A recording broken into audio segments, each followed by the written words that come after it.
Thank you, and welcome everyone to today's webinar, How Engaged Are Your Employees? There's only one way to know. And today's topic is really uh, focusing on all the things that a company and organization can really do to deal with all the emerging demands and requirements of an expanding and continually changing organization and the time that we live in. And to talk about this topic is your host, Melissa Krepp. Melissa is the VP of Success at SoGoSurvey, and somebody who truly not only imbibes but practices everything that she is going to talk about today. So I'm very delighted to introduce Melissa for today's webinar host. Melissa, please take it away. Awesome. Thank you so much, Paris. And I am really happy to have you all joined us here today. You can see from my title, I'm working on all angles of success here. So our real focus today is on employee success. But as Paris mentioned, I'm working on a lot of activities on both ends of the spectrum here, even at SoGoSurvey, from employee success to customer success. And yes, I am a credit union member, so I always have been. So proud to bring that up early on the day. One quick note in terms of communication. If you do have questions throughout our session, please feel free to drop a note in the Q&A down at the bottom of your screen. Of course, it is all about feedback. That's the secret answer to the first question there. Feedback is the most important thing we're going to talk about today. So if you have any feedback, any questions along the way, please feel free to drop a note. I'll be glad to respond to you either throughout. Hopefully some of your questions might be answered, but of course we'll spend time for Q&A at the end as well. So to get us started today, the challenge almost needs no introduction, but we'll just take a moment building a little bit of the context for our conversation. So some of the challenges facing the world of HR, the world of credit unions, and just the world in general these days, focusing on some of the questions that we'd like to have answered along, again, those same lines, HR, credit unions, and the world at large, and then really turning into the solutions. And you notice that there's not one single solution. So we'll talk about a lot of ideas today.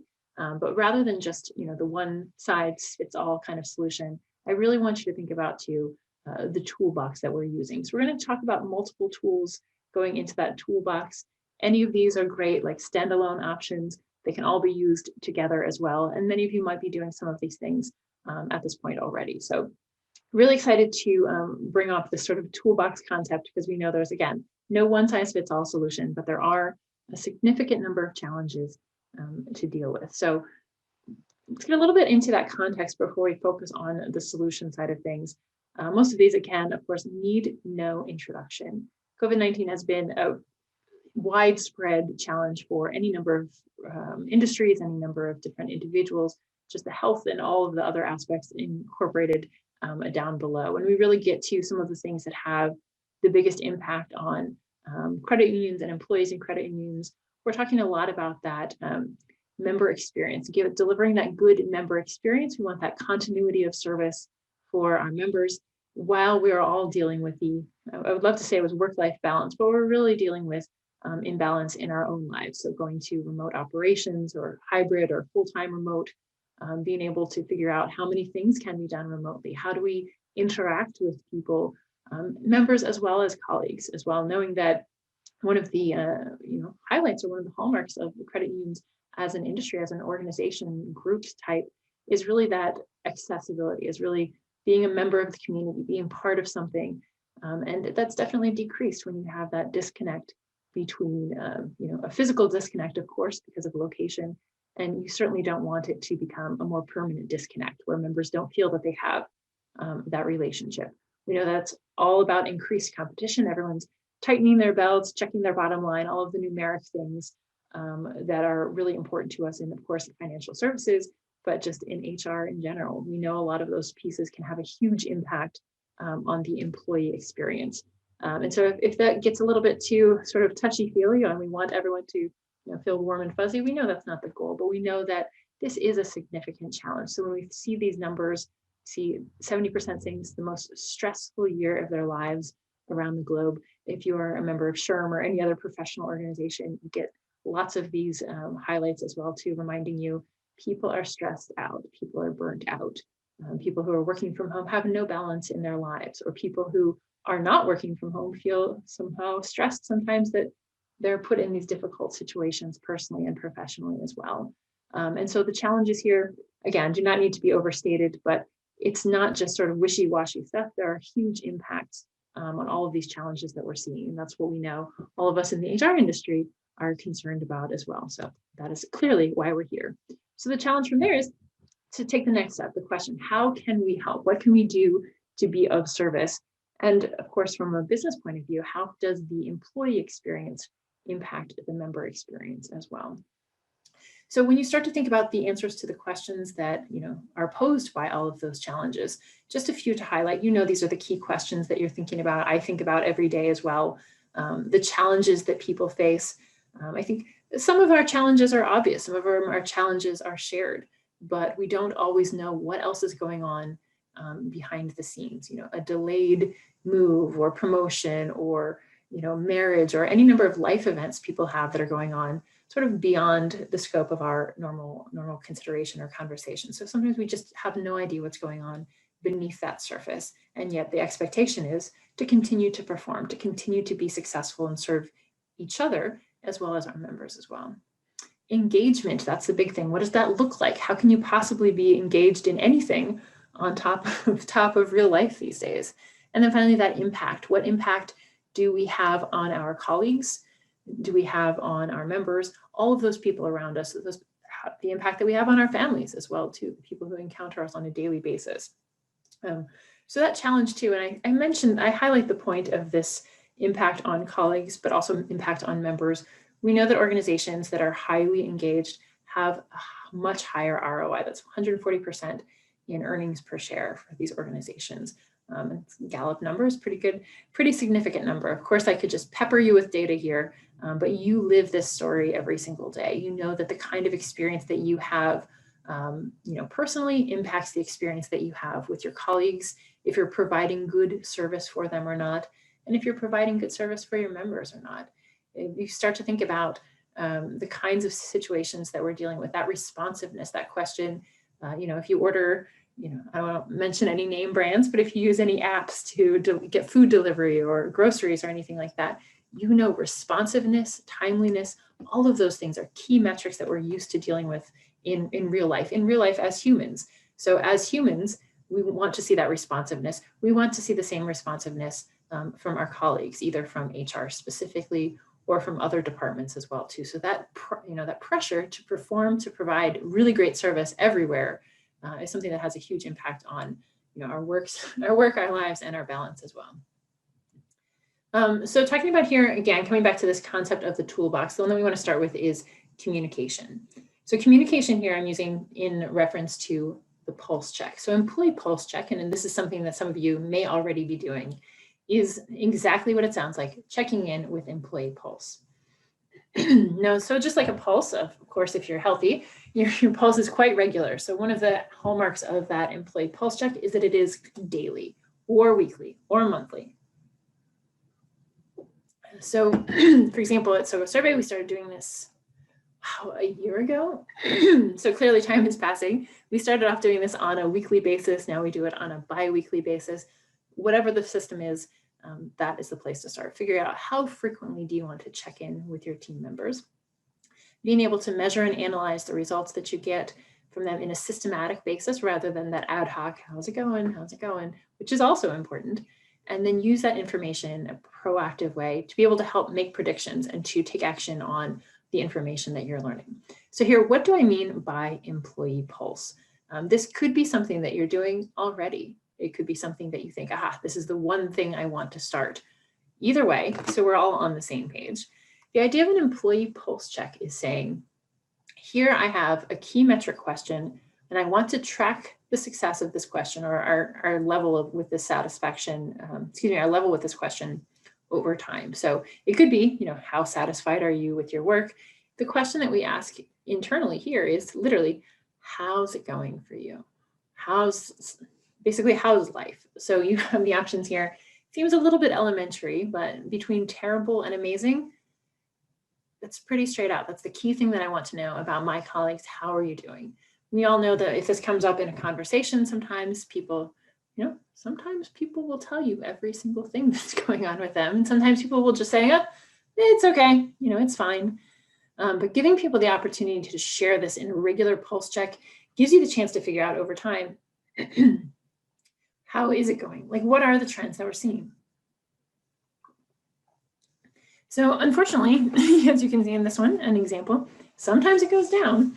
And with that fatigue we're seeing, excuse me, that is no surprise. But if you notice that there's some activity that's happening, or there's something that's taken place during a certain week or a certain month, for example, you can start to track those trends. What is the impact that those trends are having on the employee experience? And even though it seems simple, that one key question is really all you need for an employee pulse check. Figuring out over time, how's it going? Of course, from there you can differentiate, yes, this is in a different branch, or this is in a different office, or this is a different type of member, for example. But knowing that, you're sitting there being able to find out the whole picture and being able to find out the right slices of that picture, the right segments, is very, very valuable. So if you ask no other questions, this might be the key question that you ask consistently over time.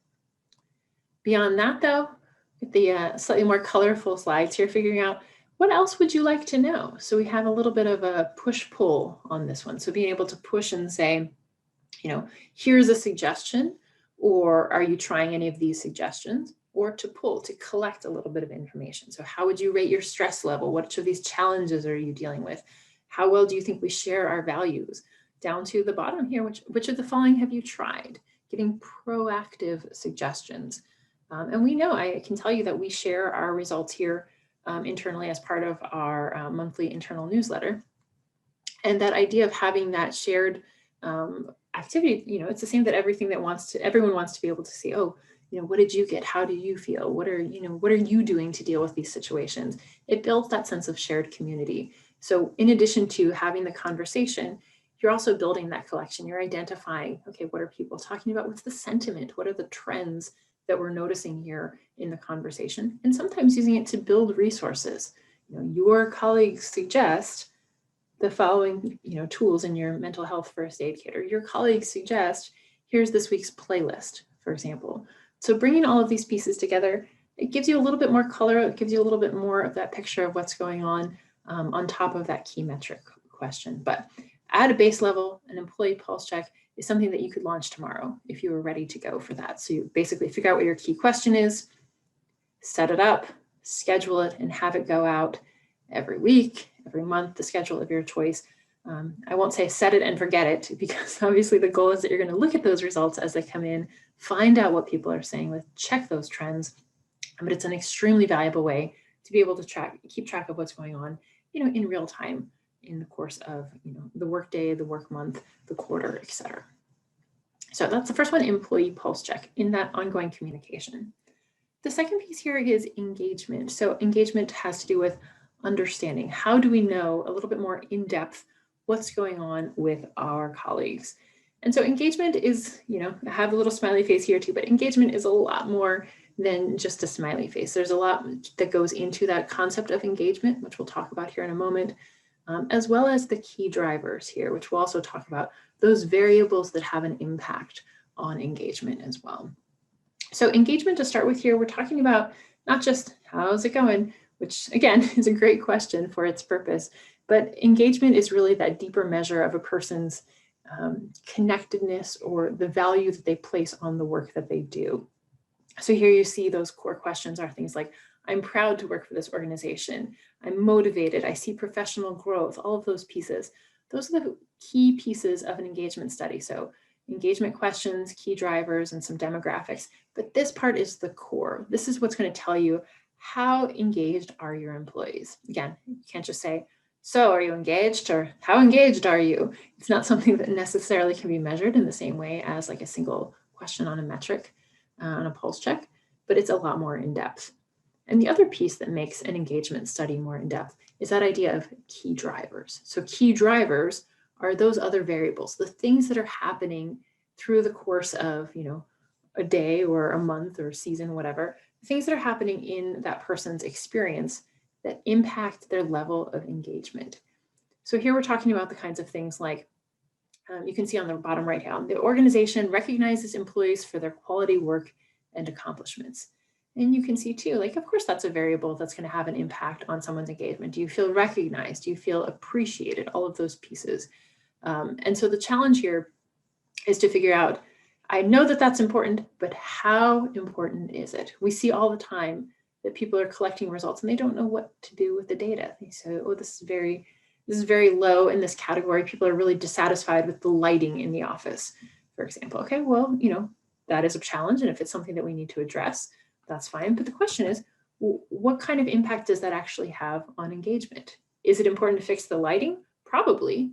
But if you realize through the course of a study like this, that recognizing employees for their quality work and accomplishments has a huge impact on engagement, that's where you need to do that investment.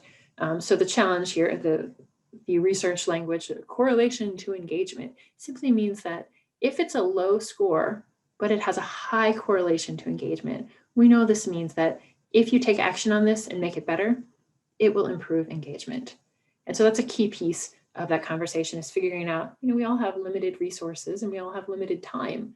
So where can we best invest those resources to have the greatest return?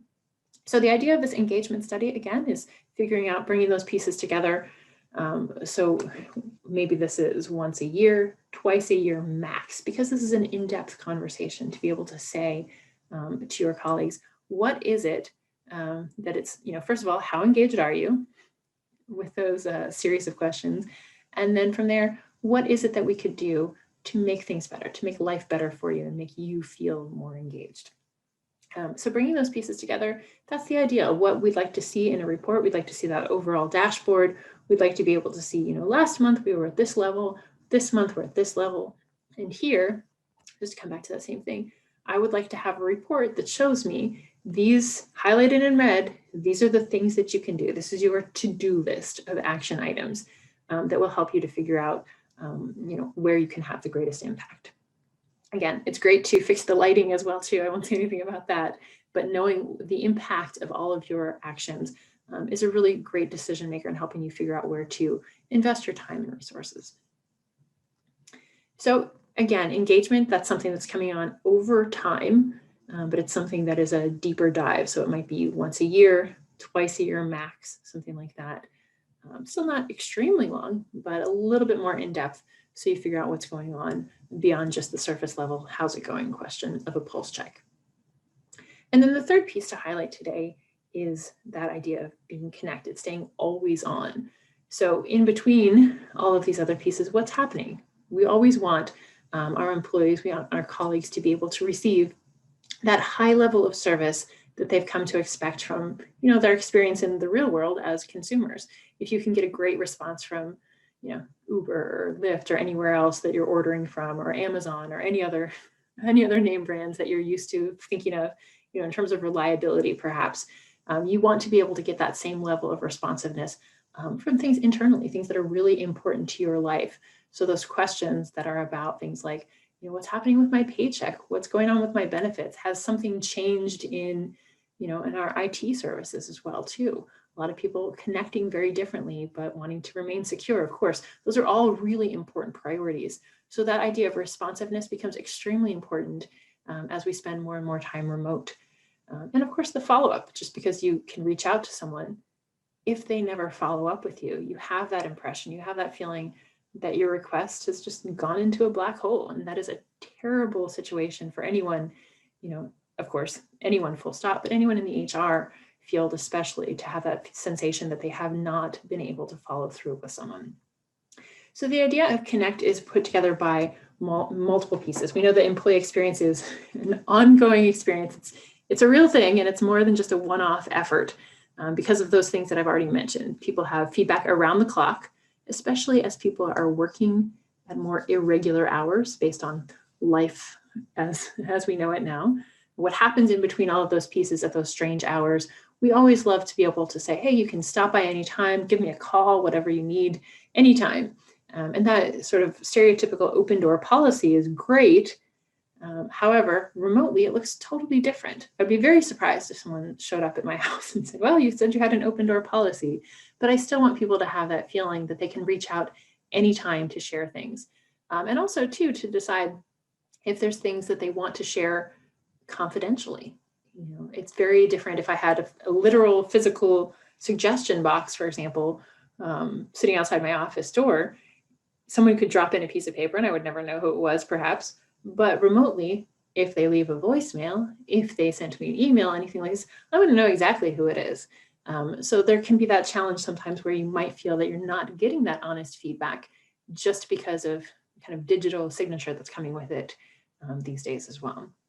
So once it comes in, what happens to it next? Do you have a good tracking system in place? Are there different silos for voicemail goes over here and email goes over here, information from our website comes over here, our web portal stuff is over here.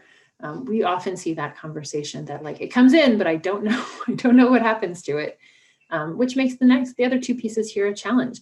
If there is something comes in that's a burning issue, how can we respond to that as quickly? How can that rise to the top so we identify it very quickly as a major concern? And then how can we use those trends and insights to figure out what's next? Because there's a difference, of course, in that kind of information as it comes in. We want to make sure we're able to prioritize what needs to get done right away and what we're noticing over time. So the idea of SoGo Connect here is that third item in your toolbox, is that ongoing, always on approach to say, there are lots and lots of ways to get into this, but the easiest way to think about this is basically a menu. So I'm presenting to in this case, my colleagues inside the circle group here, being able to present to them a menu of what are the things that you have feedback about? What are the questions or challenges that you're facing? What are the comments or suggestions that you have, positive things? What are those categories? And so categories here might be general feedback, might be things about specific requests, like a new training or something about my paycheck, for example. Again, really important priorities to people. And so setting up this menu, totally customizable, of course. What are the kinds of conversations that you are having with your team? How can you help them organize? Because what's going to happen is when somebody comes to this, let's say this is a page on your intranet, is a simple way to think about it. If somebody comes to this page, one of your employees, and they click on, let's say, training request, we know that, of course, they want to send a training request. They have a simple form to complete. What would you like? We have a suggestion. What's it about? Who are you? And do you want us to follow up with you? So how can we contact you? Again, with that idea of confidentiality. Of course, if I have something to share, but I don't want you to know that it was me, it makes sense to have a degree of anonymity there. So anonymity is an option that you can enable here. You also have the ability, of course, to share your name, email address, phone number. Yes, please follow up with me, which is, of course, if someone asks a question, we'd like to be able to follow up with them. Some other options there as well, too, but giving people that flexibility that if they send something in, we know, and we can send them show this confirmation below down here. Yes, we've gotten it. We've received it. If you sent an email, given an email address, we get a confirmation of that email address as well too. Yes, we got it, we're on it, we're moving forward. And so once that comes in, it's all coming into that centralized hub. So it's organized like that. This piece is assigned to me. I'm in charge of training, so I'm going to take care of it. I'm going to be the one who follows up with it. And anyone, my boss, my supervisor, my manager, all the rest of the leadership team can have that ability based on the permissions that we set up, all that kind of stuff, that we can look at what's going on, see what departments are facing a lot of feedback, a lot of challenges. What are the themes? What are the trends that we're seeing? What's incoming? And if we do want to encourage that feedback, of course, we can reach out and say, hey, we are here for you. Remember, this is an option that you have at any time. So anytime it's something that's on our homepage or it's on our newsletter, anything like that, anytime, day or night, drop us a note. And we are looking forward to hearing from you. So things like as we prepare to reopen our locations, when you know that people are likely to have questions, give them a nudge so that they're bringing it all into that same centralized location. And of course, you follow up with them. Of course, they have a great experience. We know that not every question is a simple question. It's not just, when is the session? Oh, it's on Thursday. We know that there are a lot more pieces to a lot of these interactions. So all of that secure, all of that collaboration, working together within the team keeps all of that sorted out so that you're giving that person the best experience possible, even though it's an employee as well, that's your customer, that's the person that you're serving. We want to make sure they have an excellent experience. So a lot of times, HR gets a little bit on the edge of some of these cool things that we see in like member experience or customer experience, but it's exactly the same concept. And so that's why it's really, really important to think about the kinds of experiences that people have as customers and consider that experience when presenting them or serving them as employees as well too. So all of that information coming together, looking for those trends, tracking the sentiment, seeing what's going on, all of those metrics are things that we're very easily able to measure. Because we know there's a lot going on in people's lives, there's a lot of time we have this kind of a scenario happening, but we know that our employees are working really hard and we want to be able to serve them as best we can. You can see that my highlight here, this is a selection from an employee newsletter, is always to nudge toward collecting that feedback. So here, ready to recognize someone, this goes to a form, this goes to that questionnaire to say, tell us why this person should be recognized, giving that nudge. You can see it's a little bit beyond my toolbox of 3, but recognition is also another key element to start to think about when you think about what are the values that you want to prioritize in your organization. This is the positive. You know, a lot of what we've been talking about so far is that reactive. Oh, someone has an issue, let's follow up. Someone has a question, let's answer it. But a lot of what we're looking at here is also the positive, more proactive things that you do. Make it easy for your colleagues to share that feedback. One of the things that we did internally, yes, I could say to you, for example, tomorrow is, Employee Appreciation Day, which it is. And I could say, okay, well, great, let's send everyone crowns or brownies or whatever the thing is that we want to do as an incentive. But the ideal situation really is that employees know that they are appreciated every day of the year. It's sort of the joke that we have about, oh, Valentine's Day, this is the day that we all love each other. Well, hopefully you love people at the other times of the year as well too. And the same should be true of employee appreciation, employee feedback, because all of those pieces that you're doing, whether you're actually recognizing people or not on a regular basis, you are saying, you are building that culture. So it's a systematic approach here that we're talking about. What we know the results are organic. That culture that you build, the culture that you have is the culture that you've built over time. So that's something that we really want to be cognizant of. And we all are. Everyone in the world of HR works very, very hard to make sure that they're serving the needs of all of, of course, from the business perspective, but the human, the emotional, mental, and physical well-being of our team members as well, too. So we know that culture is what we build. And we know that those aren't going to be questions. That's not what we figured out. Oh, we figured out how everything is going to be. Now we have all of the answers. We know people are going to have concerns. We know this is an ongoing conversation too. So this isn't a one-off where we say, oh, let's just find out what's wrong and we'll fix it all. We know that they're an ongoing series of challenges that we're all facing and facing them together. So the key points here, remember, for our takeaway from this toolbox. And if you choose to say, just one of these is great, that's totally fair. A check-in, that employee pulse, that over time periodic check-in on those key metrics is a really great place to start. If you are looking to take the next step beyond that, employee engagement is a really great way to go to build that deeper understanding, to understand where best to spend your time and resources as well. And finally, that connect element, the always on listening, whether you think of it as ticketing or case management, basically closing the loop, following up with the people who have questions and need answers. All of these pieces together all really have to do with that collection of feedback, that ongoing culture of listening, because we know that the culture that you are building is the culture you're going to be stuck with for better or for worse. And we want to do our best to provide the most positive experience for all of our employees, especially in such challenging times. So I'll pause here for just a moment for any questions that anybody has before we wrap up.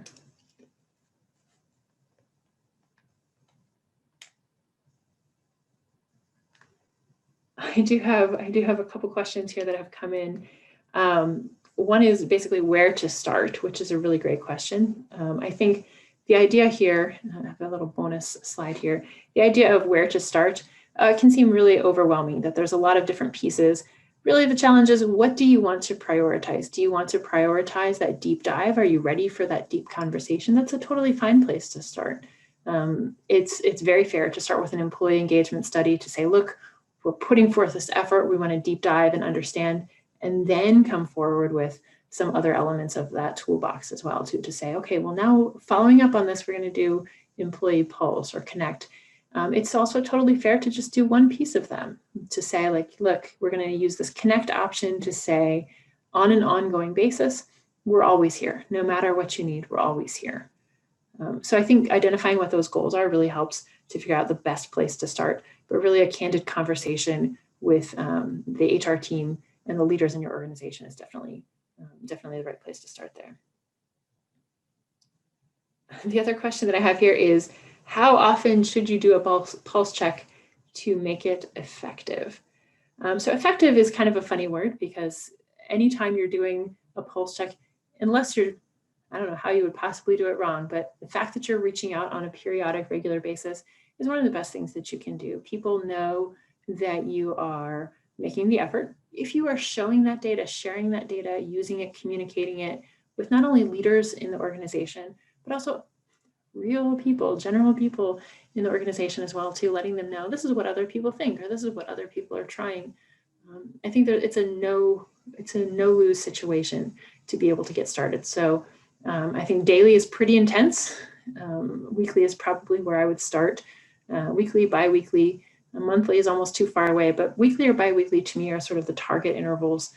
So because, you know, as things happen, a lot of things can change in a week pretty quickly. And so you want to be able to know, okay, if this was this week, what else was going on in this week that might have impacted people's experiences?